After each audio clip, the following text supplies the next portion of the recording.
You watched the whole movie. You saw the unmasking. You think you know who the killer is. But you completely missed the real mastermind. Scream 7 just did something no other horror movie has ever done. While everyone was distracted by the blood, the chase scenes, and Sidney Prescott's return, the directors hid the biggest clue in plain sight during the very first scene. If you look closely at the background of the opening kill, there is a shadow that shouldn't be there. A third person in the room. By the end of this video, I'm going to show you exactly who that was. And it changes the entire Scream franchise forever. Let's talk about Sidney Prescott. She wasn't supposed to come back. She had her happy ending. But Scream 7 brings her back with a terrifying new rule: Ghostface isn't targeting teenagers anymore. He's targeting her family. But here is the detail 99% of people missed. Look at the photos Ghostface leaves at the crime scenes. They aren't new photos. They are vintage Polaroids. Someone has been watching Sidney not just for the last year, but for the last 20 years. This isn't a new copycat killer. This is someone who has been waiting in the background since the original Woodsboro murders. And at the 4-minute mark, I'll show you the reflection in the knife that completely gives away the ending. For years, fans theorized about a Ghostface cult. Scream 7 finally confirms it, but not how you think. It's not a Reddit board of crazy fans. It's an inheritance. Every single Ghostface killer from the past movies shared one connection: they all failed because of their ego.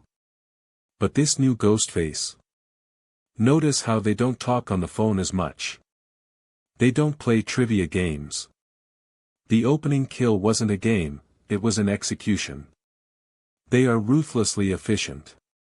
And that brings us to the hospital scene.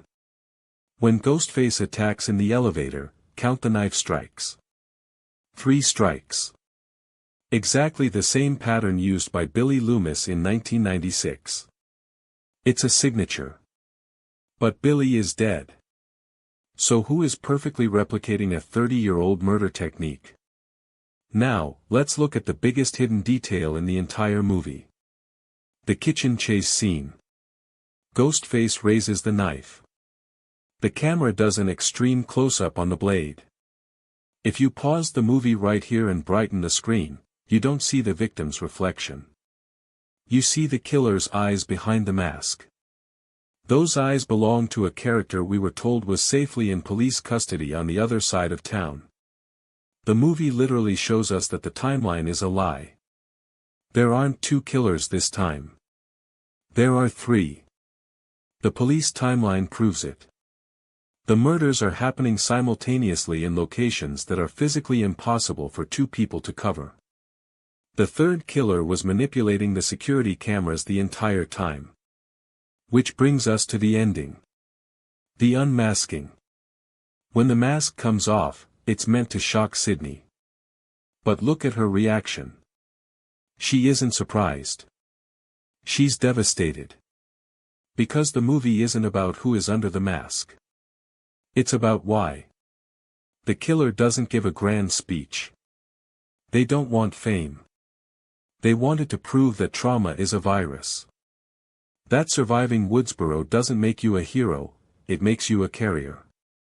You pass the trauma on to everyone around you until they snap. And the final shot of Sidney looking into the mirror. Notice the shadow behind her. It's shaped exactly like the Ghostface cloak. The movie is telling us that Sidney didn't defeat the monster. She finally realized that as long as she is alive, the mask will always find a new face. Scream 7 isn't just a sequel. It's the beginning of a much darker era for the franchise. But there is one massive Easter egg in the credits that connects directly to Stu Macher. Drop a comment if you caught it. Hit subscribe right now. Next week, I'm breaking down the alternate ending they filmed but deleted. You do not want to miss it.